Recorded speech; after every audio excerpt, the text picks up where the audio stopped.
We're very fortunate back with Cherie Blair, and I say back because it's an annual interview that we get to do with Cherie, and welcome back. Well, I'm always delighted to be here. This makes my CGI experience to come have a little chat with you. The foundation for the past year has had remarkable success because I've been following you. Tell us about what do you think the highlights are of the last year, and then we'll get specific. Well, I think in many ways our highlight is that we've reached about 6,000 women now, which is fantastic, and that we've expanded our staff, we've expanded our programs, and we've particularly started a fantastic program helped by ExxonMobil, which is looking at how we can use text messaging on mobile phones to reach women with tiny businesses who want to improve their knowledge and their skills by using information from the mobile phone. So it's based on the idea that these women don't have access to the internet, but they do have access to basic mobile phones. And whereas you and I might Google something to find out about something, they can't do that. So what we're doing is providing them, we're pushing the information to them by a series of 250 text messages where the women subscribe to something which we call Business Women, and it's an app on the mobile phone. And at the moment it's available in Nigeria, which we've just launched. We're about to launch it in Indonesia later on this year, and also in Egypt. I have to ask you this. When you were a young barrister, did you think you'd be doing something like this? Well, it's an extraordinary thought, because when I was a young barrister, the one thing I was interested in was technology. I've always been a bit of a gadget girl, and I could never have carried on with my legal practice if it hadn't been for the using technology. And that wasn't just when my husband was Prime Minister, even before that. And so when I came out of Number 10, I thought, well, what can, if a fortunate woman like me can use technology, how can we help women in the developing and emerging world to get that benefit too? And my first thought was obviously internet, but soon I realized that if you're going to reach out to these women, the mobile phone is really the key, because the mobile phone gets to places where other forms of communication just don't reach. Well, help us sit in the shoes of one of the women who are a beneficiary of this program. What do we receive? What can we do with the information? And what kind of information do we need? Well, I was very excited because when I went on the launch, they actually gave me one of the mobile phones for me to try. And so actually, at the moment, I'm receiving my text messages too, and I get very excited when I get one. But what we actually did was we sat down with the mobile phone provider, MTN in Nigeria, with local partners, and consulted with local women about what sort of information they needed. And then we designed this series of text messages, which you get about 4 or 5 a week for a whole year, so that gives you about 250 altogether, and there's little quizzes that you can do to test whether you've learned anything from the messaging. And it tells you things like, one of the ones I've got, for example, tells me that in Nigeria, if I have more than 5 employees, I have to have insurance for those employees. And what kind of insurance? Health insurance? It's liability, employers' liability insurance. And how can you find out where to get that? It tells me things like that it's better for me as a business to be officially registered, and gives me a little pointer as to where I go to get my business officially registered. It tells me things like if I want to develop my own confidence in speaking or in making a pitch, where it gives me some hints about how to do that. So it's very practical advice.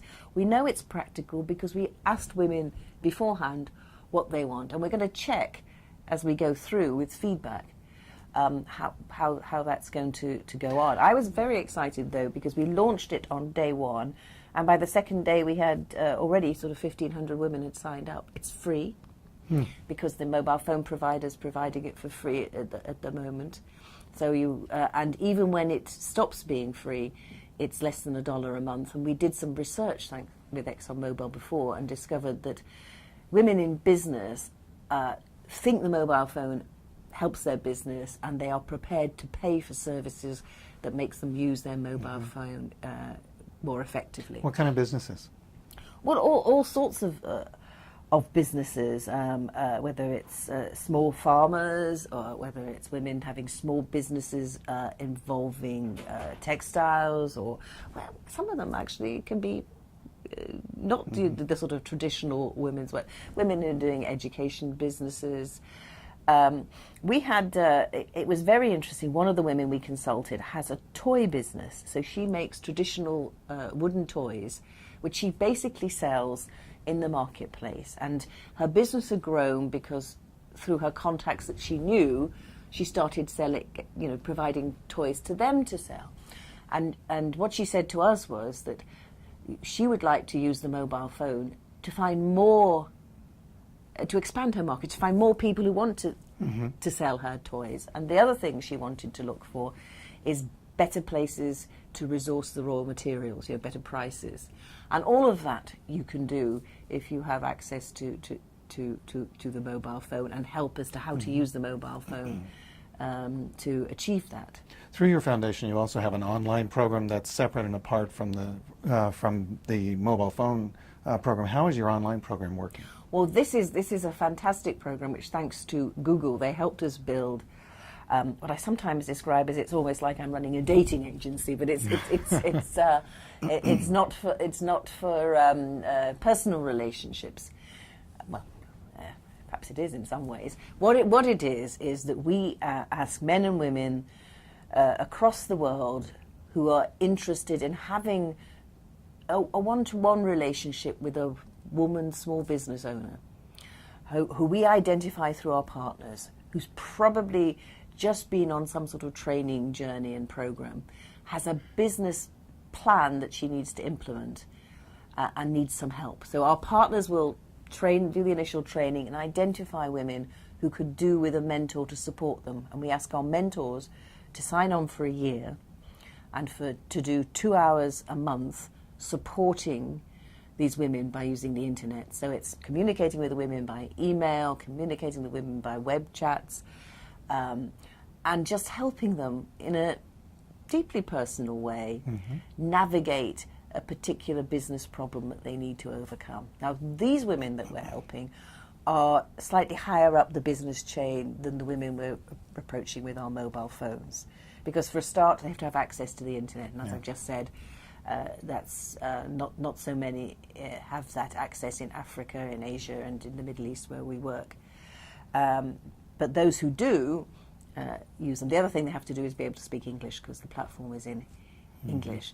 But we have found an amazing range of businesses that we've supported there, and also real feedback from our mentors about how it's changed their lives as well, which we hadn't really expected. I mean, the women who are our mentees say things to us like, it's so great to know that there's someone on the other side of the world who cares about me, and when I have a problem in my business, wants to help me. And there's somebody they can go to. Somebody they can go to. And on the other hand, our mentors say that when they see some of the women they work with, one of them was telling me about a woman who he works with who has a business in Africa, where one of the things she has to cope with virtually every day is the fact that the electricity goes off from time to time. And, just seeing her overcome those sort of problems has led him to revisit his own well, that's something. progression I in just get business. angry when my mobile hotspot on my 4G is not Oh, I working know, well. for sure. Me too. It's the more you have, the more when it doesn't work, you become frustrated, isn't it? I am getting stared at very meanly by Henriette off the set, so I have to get to this question. It's actually on your Facebook page. It's about the legal environment and the access to capital for women. Is that an impact? Is there a difficult legal environment for women in access to capital? Absolutely. It's something that you don't always realize. I mean, if you have a business and you want to grow your business, you need capital. It's a basic thing for any business. But there are particular problems for women business owners getting access to capital. And they comes from a number of areas. In some places there are still legal obstacles, though lots of countries are trying to overcome them. But, you know, banks traditionally have lent against collateral. And when we say collateral, they think land. But, you know, in so many countries around the world, women who work the land, who, you know, own the land with their husband, when it comes to the legal title to that land, it's in their husband's name. So they haven't got the land to put as collateral. So it's about persuading banks to look at other things like future contracts or jewellery or whatever it might be as collateral. But then in so many of the societies where we work, women aren't necessarily taken seriously as business leaders. So, you know, they're not, when they come for a loan, they're not treated the same way as if a man asked for that loan. And the reverse of that is the women themselves often don't have the confidence. They don't know how to go about this. And then I think there's an overall problem about how we deal with what we're talking about it a lot in this CGI, about the missing middle. Because we have always fortunate women, and indeed fortunate men, have had access to capital because they've gone the traditional banking, venture capitalist route. That still exists. We discovered, of course, that doesn't work very well for the poorest of the poor. And what we've developed, in fact, is microfinancing. And microfinancing is another way of getting access to capital. But there are limitations on that for this group in the middle that we're talking about, because the limitations are obviously microfinancing is about micro loans, and so there's only a small amount of money, which is fine perhaps to get started, but is not going to help you expand your business to the next level where you start employing, you know, 3, 4, 5, 10, 15 people.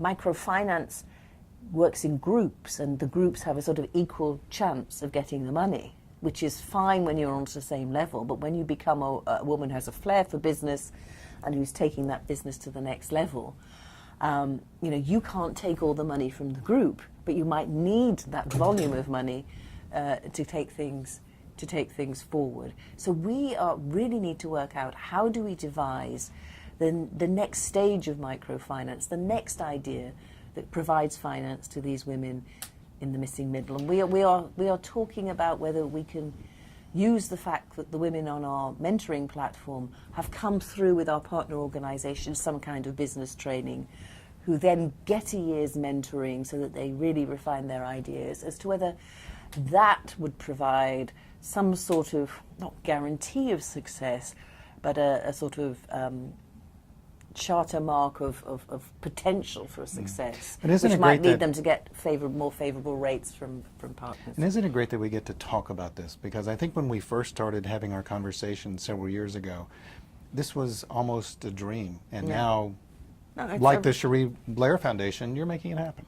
It's one of the wonders of the CGI, actually, is that you start an idea and you come back every year to report on that idea. And I believe if you trust in women and invest in women, they will ensure that idea grows to success. Well, I can hardly wait till next year. Cherie Blair, thank you very much. Thank you. Thank you.